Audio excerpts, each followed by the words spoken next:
అందరికీ నమస్కారం. నేను మీ వెంకట్ని. మన భారతదేశంలో పర్యాటకులు తాజ్‌మహల్ తర్వాత ఎక్కువగా చూసే టూరిజం ప్లేస్ ఈ మైసూర్ ప్యాలెస్. ఈ మైసూర్ ప్యాలెస్ కర్ణాటక స్టేట్‌లో మైసూర్ మహానగరంలో ఉంది.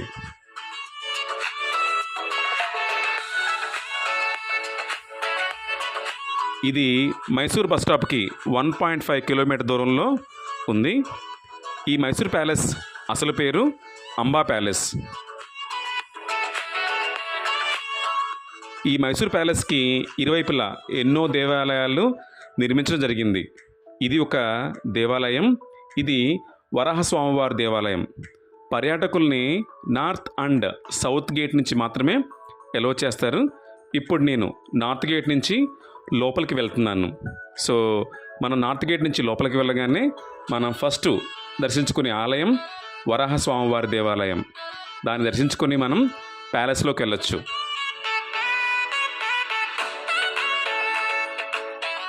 ఈ ప్యాలెస్ మొత్తం 72 ఏకర్స్ 72 ఎకరాల విస్తీర్ణంలో ఉంది. కంప్లీట్గా ప్యాలెస్ మాత్రం 4 ఎకరాల్లో మాత్రమే ఉంది.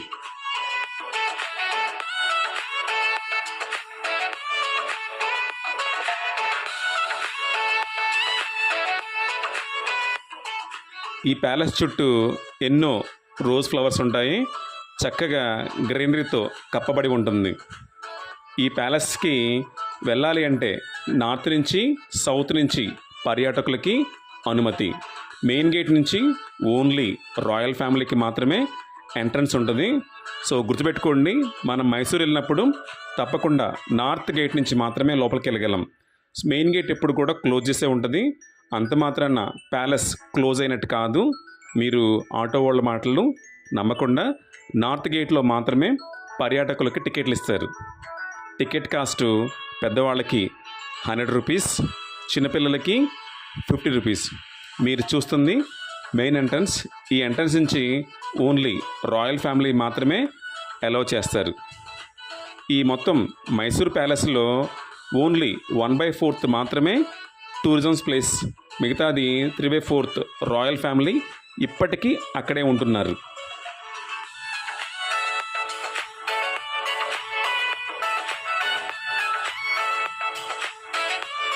చెప్పినట్లు మన భారతదేశంలో ఇండియాలో ఎక్కువ మంది పర్యాటకులు తాజ్మహల్ తర్వాత చూసే అద్భుతమైన ప్లేసు ఈ మైసూర్ ప్యాలెస్. మైసూర్ ప్యాలెస్ని నిర్మించింది నల్వాడి కృష్ణరాజ వడయార్. దీన్ని 1897లో స్టార్ట్ చేసి 1912లో కంప్లీట్ చేశారు. ఇది మొత్తం 72 ఎకరాల విస్తీర్ణంలో ఉంటుంది. 4 ఎకరాల్లో మీరు చూస్తున్న ఈ ప్యాలెస్ ఉంది. ఇప్పటికి కూడా ఈ ప్యాలెస్ వెనక భాగంలో రాయల్ ఫ్యామిలీ స్టే చేస్తున్నారు. సో నేను వెళ్ళినప్పుడు క్లౌడ్స్తో అందంగా కప్పబడి ఉంది. దాంతో కొన్ని ఫొటోస్ తీసుకోవడం జరిగింది. ఇదంతా కూడా అవుట్ సైడ్ వ్యూ. లోపలికి వెళ్దాం. లోపల ఎలాంటి విలువైన వస్తువులు ఉన్నాయి, అలాగే రాజకుటుంబీకులకి ఎలాంటి గిఫ్ట్లు వచ్చినాయి బ్రిటిష్ వారి నుంచి, అలాగే మిగతా రాజకుటుంబీకుల నుంచి, ఇవన్నీ కూడా ఇక్కడ మనకి చూపించడం జరుగుతుంది. వాటిని మనం ముట్టుకోలేము, గ్లాసులో చూడగలం. గ్లాస్ డోర్లు ఉంటాయి అన్నిటికి కూడా. వాటితో మనం చూసి మనం వాటిని దర్శించవచ్చు. ఇది కంప్లీట్గా అవుట్ సైడ్ వ్యూ. ఇదంతా కూడా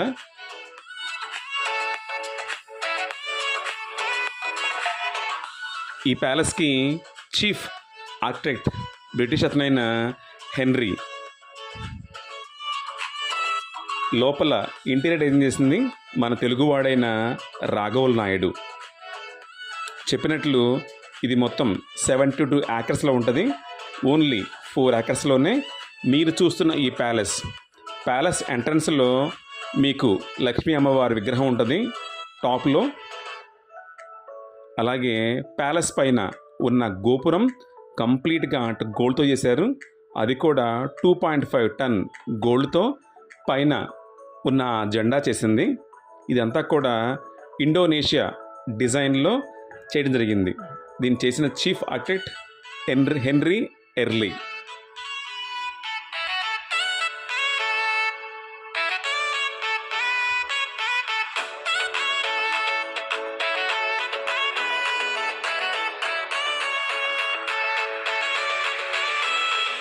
సో మెయిన్ ఎంట్రన్స్ పైన మీరు చూస్తే లక్ష్మీ అమ్మవారి విగ్రహాలు ఉంటుంది. అటువైపు ఇటువైపు ఏనుగులతో లక్ష్మీ అమ్మవారు మనకు దర్శనమిస్తారు.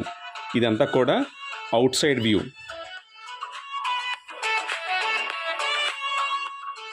ఈ ప్యాలెస్ చుట్టూ ఎన్నో దేవాలయాలు వీళ్ళు నిర్మించడం జరిగింది. అన్ని దేవాలయాల్లోకి మనం వెళ్ళగలం. ఓన్లీ ప్యాలెస్లోని కొన్ని దేవాలయాలు మాత్రం మనం చూడలేము. అది ఓన్లీ రాయల్ ఫ్యామిలీకి మాత్రమే ఉంటుంది. మనం టికెట్ తీసుకున్న తర్వాత ఇలా ఎంట్రన్స్ ఉంటుంది, లోపలికి వెళ్తాం. మనం చెప్పినట్లు ఈ ప్యాలెస్ని కంప్లీట్గా నిర్మించింది నల్వాడి కృష్ణరాజు వాడియార్. ఇందులోని విలువైన వస్తువులు కొన్ని గోల్డు, కొన్ని సిల్వర్, కొన్ని పాలరాతివి, కొన్ని రాజస్థాన్ విగ్రహాలు అన్నీ కూడా రాజకుటుంబకులకు వచ్చిన గిఫ్ట్లన్నీ కూడా ఇక్కడ పొందుపరచబడి ఉంటాయి. చెప్పినట్లు ఇవన్నీ కూడా గ్లాస్లోనే ఉంటుంది. అలాగే రాజవంశీకులు 2 ఏనుగుల్ని వధించారు. అవి మీరు చూస్తున్న ఆ 2 ఏనుగులు. ప్రతి సంవత్సరం వాటికి వాళ్ళు కొన్ని కెమికల్ టచింగ్ ఇవ్వటం వల్ల అవి అలాగే మంచిగా చూడటానికి ఉంటుంది. ఇవన్నీ కూడా దసరా ఉత్సవాల్లో భాగంగా వీటినన్నింటినీ వాడతారు.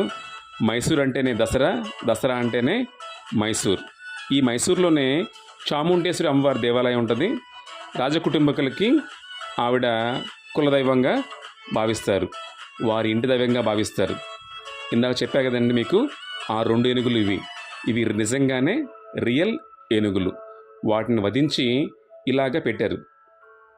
అలాగే ఈ ప్యాలెస్లో ఈ పెయింటింగ్స్ అన్నీ కూడా ఒరిజినల్ పెయింటింగ్స్. ఒరిజినల్గా బ్లాక్ అండ్ వైట్ ఫొటోస్ని కలర్లోకి మార్చడం జరిగింది. దీనికి ఒక టీం పనిచేశారు. దీన్ని కంప్లీట్గా 13 ఏళ్ల పాటు కష్టపడి 6 పెయింటర్లు దీన్ని కంప్లీట్గా ఇలా బ్లాక్ అండ్ వైట్ నుంచి కలర్లోకి మార్చడం జరిగింది. మీరు చూస్తున్న ఈ బిల్డింగ్స్, ఏనుగులు ఇవన్నీ కూడా రియల్. ఇది లోపలున్న ఇంటీరియర్ డిజైన్. ఇదైతే బర్మా టేక్ వుడ్తో చేసిన మెయిన్ డోర్. ఇక్కడ అన్నీ కూడా ప్రతిదీ కూడా చాలా చాలా స్పెషల్గా డిజైన్ చేయబడి ఉంటుంది. ఇవన్నీ కూడా ఇంపోర్టెడ్ పట్టుకొచ్చి చేశారు. సో లోపల ఇంటీరియర్ డిజైన్ చేసిన అంతా కూడా మన తెలుగువాడైన రాఘవుల్ నాయుడు.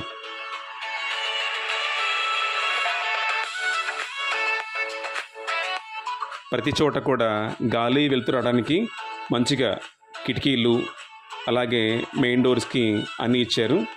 ఇలా రాజకుటుంబీకుల ఫొటోసు, కొన్ని ఫొటోస్ ద గ్రేట్ పెయింటర్ రాజా రవివర్మ ఇంకా మిగతా టీమ్స్తో చేశారు. ఇవన్నీ కూడా ఒరిజినల్ ఆయిల్ పెయింటింగ్స్. మీరు చూస్తుంది రాజమాత ఫొటోస్.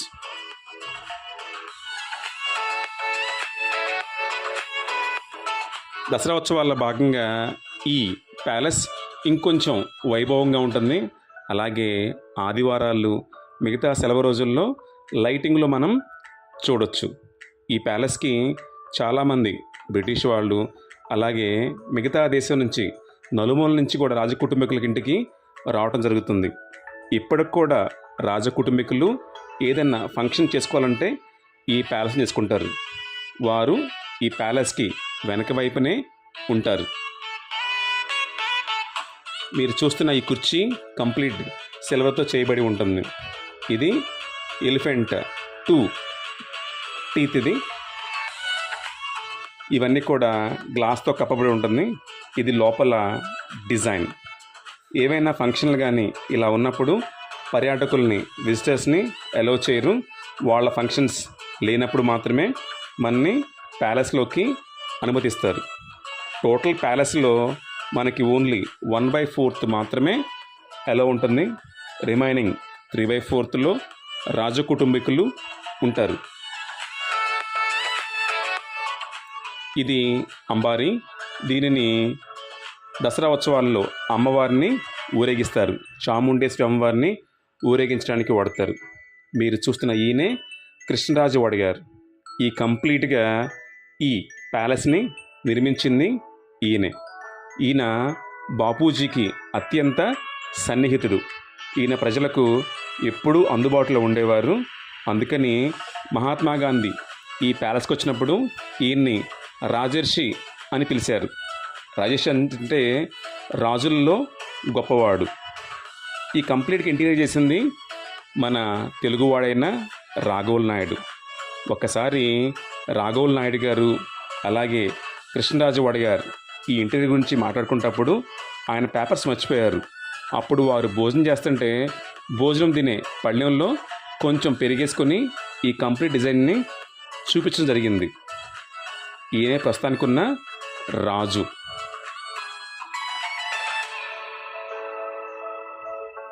1947 వరకు కూడా ఈ సంస్థానం వెలుగొందింది. తరువాత కర్ణాటక గవర్నమెంట్ టేక్ ఓవర్ చేసిన తర్వాత ఈయన కర్ణాటకకి గవర్నర్గా, తర్వాత అలాగే వేరే స్టేట్కి గవర్నర్గా కూడా పనిచేశారు. తర్వాత వీరు ఇప్పుడు రాజకీయాల్లో ఉన్నారు. సుదీర్ఘ రాజకీయాల్లో ఎంపీగా వాళ్ళ బాధ్యం చేస్తున్నారు. ఈ పెయింటింగ్స్ అన్నీ కూడా ద గ్రేట్ పెయింటర్ రాజా రవివర్మ గారు గీసిన పెయింటింగ్స్. ఇవన్నీ కూడా ఇక్కడ ఫిక్స్డ్ ఫార్మాట్లో ఉంటుంది. ప్రతి దేవతామూర్తి కూడా జీవం ఉట్టి పడుతున్నట్లే ఉంటాయి ఇక్కడ.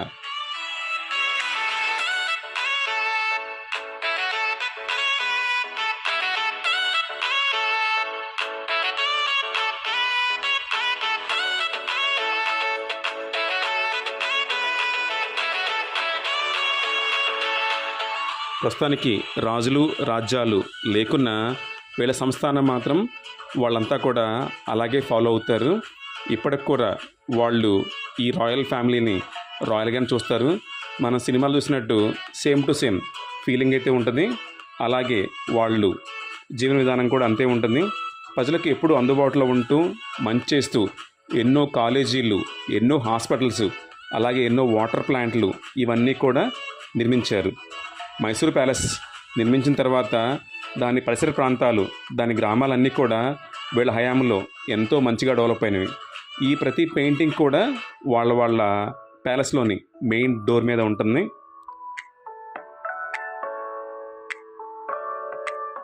కొన్ని పెయింటింగ్స్ 2Dలోనూ, కొన్ని పెయింటింగ్స్ 3Dలోనూ ఉంటుంది. ఇది మనం ఎగ్జిట్ అవుతున్నప్పుడు వచ్చే స్టెప్స్ ఇవన్నీ కూడా చాలా చక్కగా ఉంది కదా.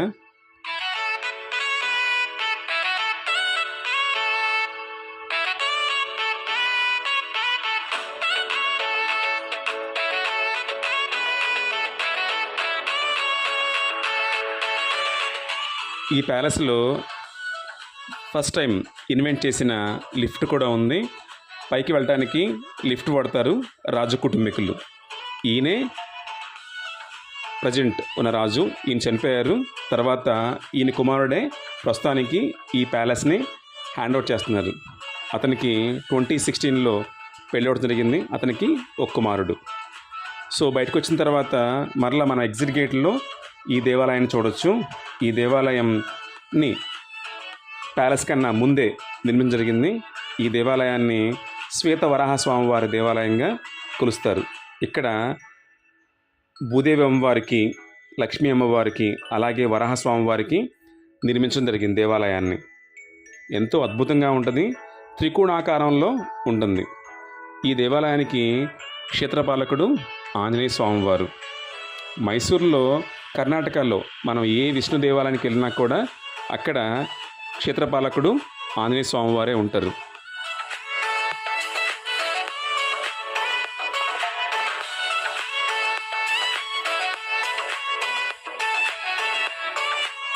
ఈ దేవాలయంలో ఉన్న వరాహస్వామివారు చూడడానికి 2 కళ్ళు సరిపోవు. చాలా చక్కగా ఉంటారు. వరాహస్వామివారు చక్కగా భూదేవిని తన చేతులతో లేపుతున్నట్టుగా ఉంటారు. ఇది స్వామివారి మండపం. ఇది లక్ష్మీ అమ్మవారి దేవాలయం. స్వామివారి దేవాలయానికి పక్కనే ఉంటుంది.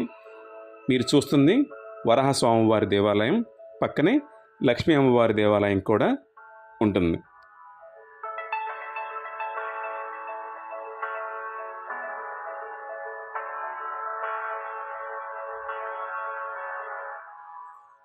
ఇది లక్ష్మీ అమ్మవారి దేవాలయం. అమ్మవారిని వీరు అంబుజవల్లి మహాలక్ష్మి అని పిలుస్తారు. అమ్మవారి పేరు మీద కూడానే ఫస్ట్ దీనికి అంబా ప్యాలెస్ అని పెట్టడం జరిగింది. తర్వాత కాలక్రమంలో మనంతా కూడా మైసూర్ ప్యాలెస్ అని పిలుస్తున్నాము. కానీ దీని ఒరిజినల్ ప్లేస్ నేమ్ అంబా ప్యాలెస్ మాత్రమే.